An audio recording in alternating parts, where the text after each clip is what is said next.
Cameroon 2025. Power, Protest and the Presidency. Welcome back to Discovery Learning Hub. Today, we explore one of Africa's most controversial elections in recent memory, the 2025 presidential vote in Cameroon, which has thrust into the spotlight questions of legitimacy, power, and the future of democracy in the country. To understand what's happening now, we need history. Cameroon gained independence from France in 1960. Since then, it has had only two presidents. First Amadou Ahidjo, then Paul Biya, who took office in 1982.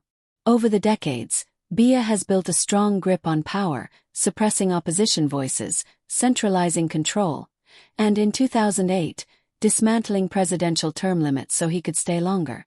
Now at 92 years old, he is the world's oldest serving head of state, yet he remains a dominant figure in Cameroonian politics. The 2025 election. In October 2025, Cameroon went to the polls, or at least officially did. After about 2 weeks of tension and political turmoil, the Constitutional Council declared Paul Biya the winner with 53.66% of the vote. His main challenger, Issa Tkairoma Bakary, secured 35.19% according to the official tally. But the path to that result was far from smooth. Just days after voting, Tkairoma declared he had already won, releasing his own tally claiming 54.8% in his favor, based on a partial count covering 80% of the electorate. When the Constitutional Council later confirmed Biya's victory, Tkairoma rejected it in no uncertain terms. There was no election, it was rather a masquerade.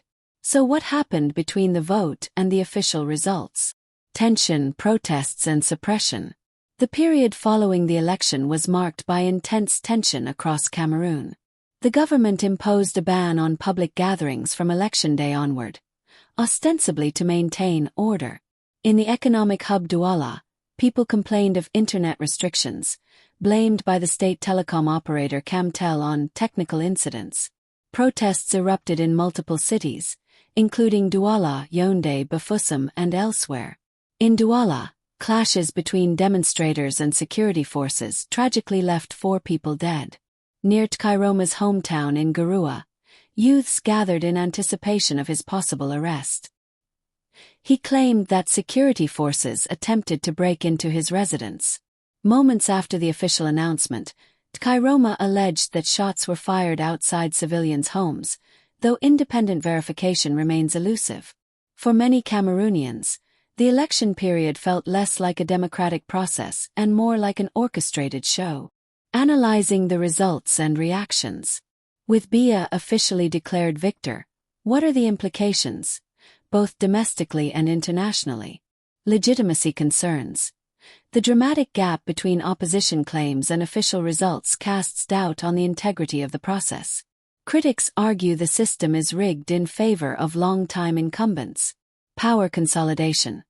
Biya's long rule is built on a system that suppresses opposition, controls media, and uses state machinery to maintain dominance.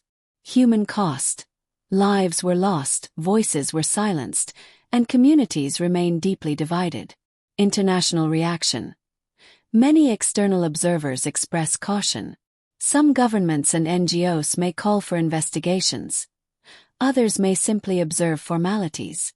Meanwhile, for ordinary Cameroonians, especially youth and civil society activists, this election may feel like yet another barrier in their struggle for meaningful political change.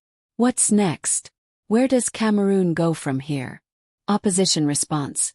Tkairoma and his allies may attempt legal challenges, protests, or mobilization, though those paths are fraught with risk under heavy security presence. International pressure. Regional bodies like the African Union and international partners could call for reforms or monitoring mechanisms. Local push for change. Grassroots movements, youth-led organizations, and civil society may increasingly demand accountability, electoral reforms, and transparency. Yet, the system remains deeply entrenched, making significant change difficult in the short term. Conclusion plus call to action. The 2025 election in Cameroon may officially reaffirm Paul Biya's grip on power, but it also underlines deep fractures in the country's political culture. Democracy is more than ballots. It's trust, fairness, and the right to dissent. If you found this breakdown helpful, hit like, subscribe, and ring the notification bell so you don't miss our future analyses. Share your thoughts in the comments. What does this mean for Cameroon's future?